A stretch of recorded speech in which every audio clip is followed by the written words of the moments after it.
Hi and welcome back to yet another food program. So today I'm making a paella. Not necessarily a traditional Valencian paella, but certainly my version of a paella which I've cooked so many times and which we both really enjoy. So let's get straight into it. Firstly, I've got my paella.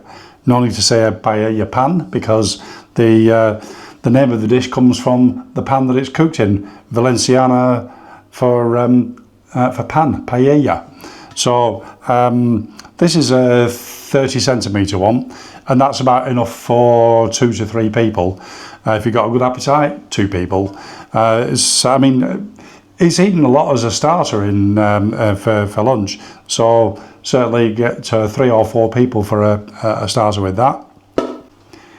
I actually bought this paella in Lanzarote when we were here on holiday in 2017, and we took it back to the UK. It was my souvenir of our holiday, and I used it a few times there, and I couldn't leave it there, so I brought it back with me to Lanzarote when we moved here. So that's the story behind this one.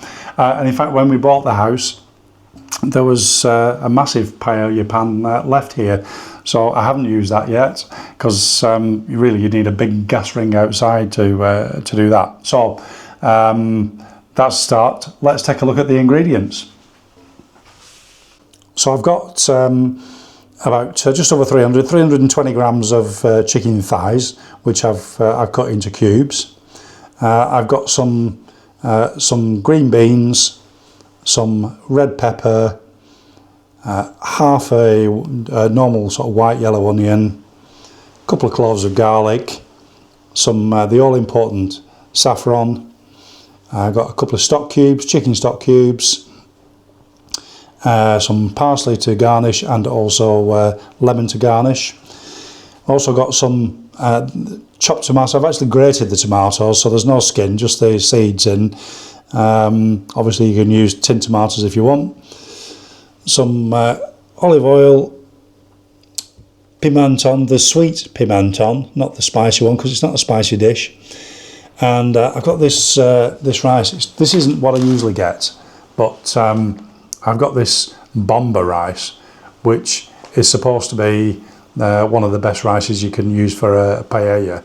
So I'm going to give that a try. It's actually 3 times the price of my normal paella rice, but I'm going to try that and see what difference that makes.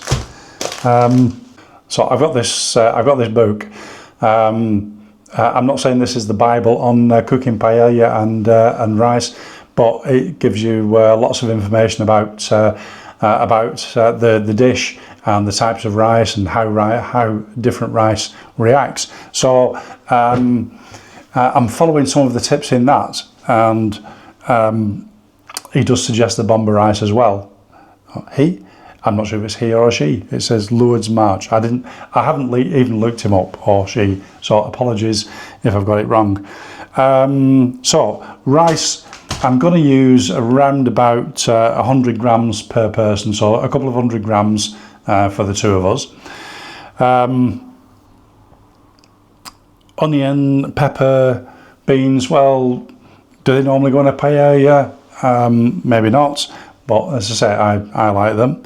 Normally, if you're doing a paella valenciana, you'd have chicken and rabbit, and also you have the flat beans, and also are they called the griffon beans? The sort of almost like butter beans. And then they will add water and salt rather than stock, but I like using chicken stock. The saffron, it's not as dear here as it is in the UK, but it's still an expensive spice. So I'm going to probably use about half of this. I think that cost me about €3, so it's not bad. So about €1.50 worth of saffron, and I'm just going to grind that a little bit smaller than it is and put that in with the stock. I'm going to let it soak into the stock, so that when I add to the stock to the pan, it's already had a bit of time to develop. So anyway, on with cooking the paella. So one thing with cooking the paella is to try and get an even heat all the way across the pan, so you don't get sort of uncooked bits around the outside, and it's why you'll see those great big gas rings that when they're cooking outside on these massive paella. So first thing, let's add some olive oil to the pan.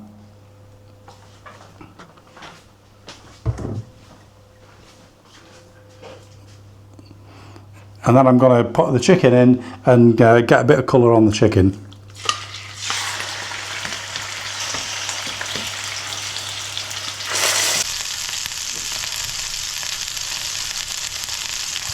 So I've got my saffron here. I think on the packet said about 0.375 of a gram, and I'm going to use a good pinch of that, probably about half of it. And I've got it in my pestle and mortar, and I'll just give that a little bit of a grind. It's just so that I can get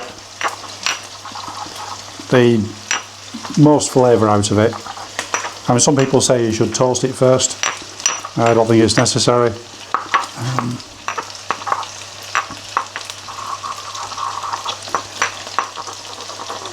And then I'm adding that to my chicken stock. Got my chicken stock here.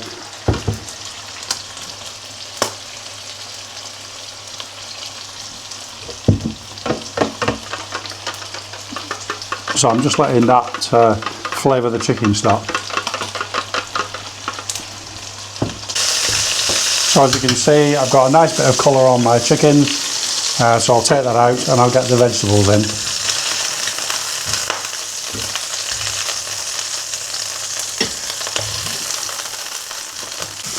So in go my onions, peppers and the green beans. I'm going to scrape up all the bits of chicken, all that flavour from the bottom of the pan.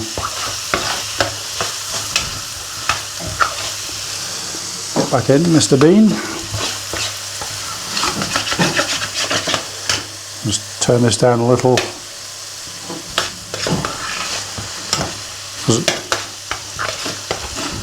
What I'm aiming to do is to get a bit of flavour and soften the vegetables a little.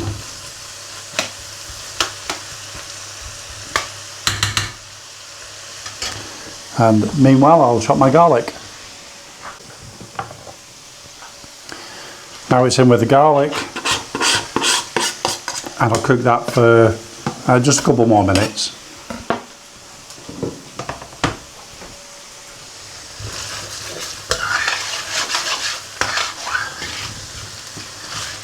Okay, now it's time for my chopped tomatoes.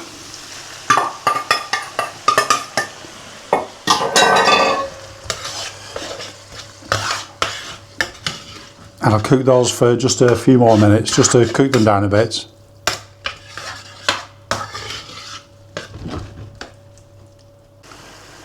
My tomatoes are now cooked down a bit, so I'm just going to add the pimenton. And I've got, as I said, it's the pimenton dulce, the sweet one, not spicy one, and a couple of good heaped teaspoons.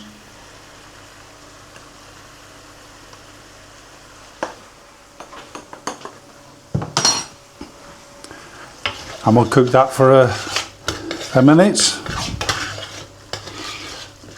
Get all the flavours combined.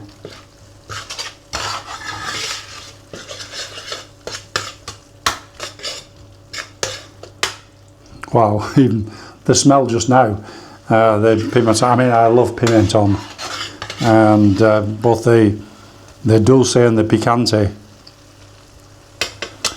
And the smell coming from this now with the garlic and the tomatoes and the pimenton, but it's not smelly vision. And now back in with the chicken.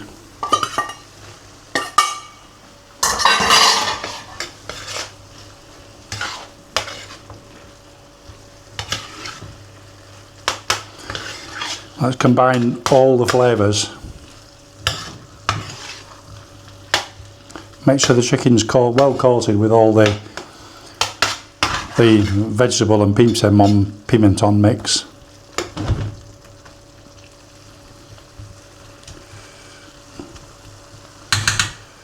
Now sometimes I'll make this with chicken thighs with the bone in, which is really nice. As I said at the beginning, traditionally with a paella valenciana, you would have rabbits with this, and certainly in the shops here you can get chicken and rabbit that is already chopped up, ready for the paella. Or if you go to the supermarkets like Superdino, Hipadino, where they have a butcher's counter, then they will cut it for you. Now, previously at this point I would have added the rice. That's what I've always done. But with the books I've been reading recently, particularly this paperback book that I just mentioned earlier, it's all the recipes for a traditional paella are to add it would be water rather than stock, but as I say, I'm using chicken stock. All the recipes say add the liquid now, and then you bring that to the boil, and you only add the rice once the caldo, the stock, has come to the boil. So here we go. So this is my chicken stock with the saffron. And don't make sure we use all that saffron because it's expensive. So I need to increase the heat now, bring this to the boil, and then add the rice. So this is a new one on me. As we say, every day is a school day. You learn something every day. The other thing I mentioned, I've got my 200 grams of this bomba rice. You see, it's really quite small grains and quite round. Of course, you can use whatever rice you've got in the cupboard. If you remember, this is really it's a peasant dish, and they used to use whatever they had. I suppose that's why there's so many different recipes and people argue over what should go in a paella. And I suppose that they just use whatever they had at the time. And even having said that, people say you can have a paella mixta, which you see in the restaurants. They say, well, that's just for tourists. Well, if you want seafood and chicken and rabbit and whatever, and pork or whatever else you want in your paella, why shouldn't you put that in? If you enjoy the flavour of it, put it in. Anyway, the stock has now come to the boil, so it's time to add the rice, and I've got to distribute this really evenly, because once you put it in the pan, you say never move the rice. You're not making a risotto, you're making a paella. So I've seen people just sort of like across the pan, and then one mix quickly, so it's all mixed together, and then that's it. Leave it.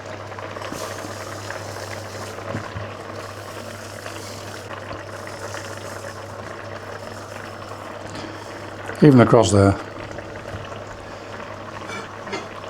And then one quick mix to make sure that the rice is all incorporated with everything else.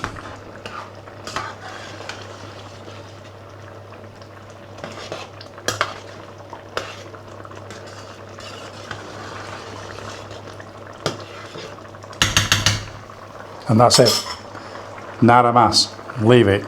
I'm going to turn it down to about 5 on my hob, and that should take around about 25 minutes, something like that. So we'll I think, what shall I do now? I think I'll go and have a beer.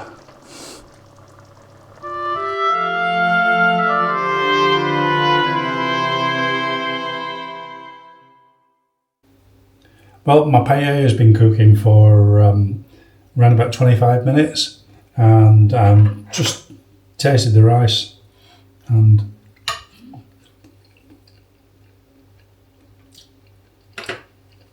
it's just a little bit al dente, but it's cooked. So I'm just going to cover that with a damp cloth and I've turned it off the heat. I'm going to cover it with a damp cloth and leave it for about 5 minutes.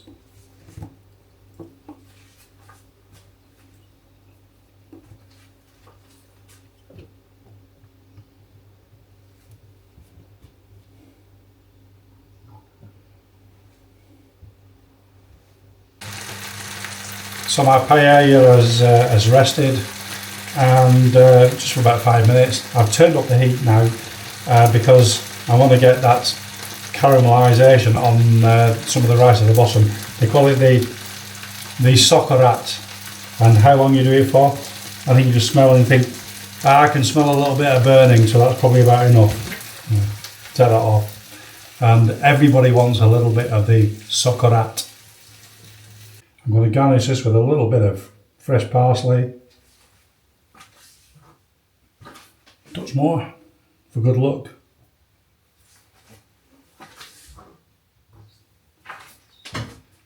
And some lemon wedges.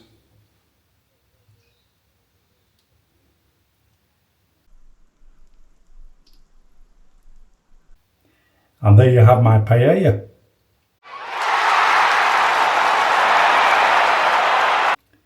To the table, and let's enjoy it.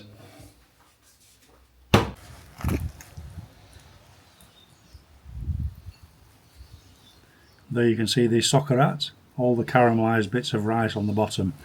Everybody wants some of that.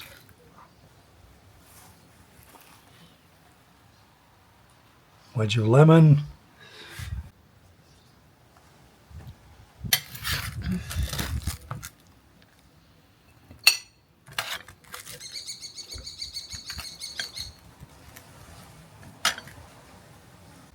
So here goes.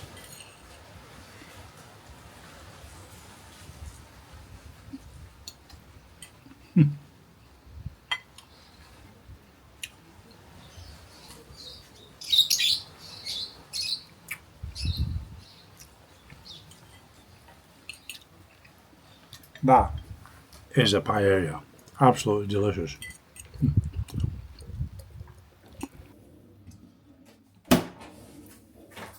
Well, I've just got to say one thing. That paella was the best I've ever made. May not be the best paella in the world, but it certainly is the best one I've ever made. Whether it's the fact that I used the sort of better quality rice, or whether it's the cooking method, or a combination of both, who knows? But I shall be definitely doing that again. Thanks very much once again. Nos vemos pronto.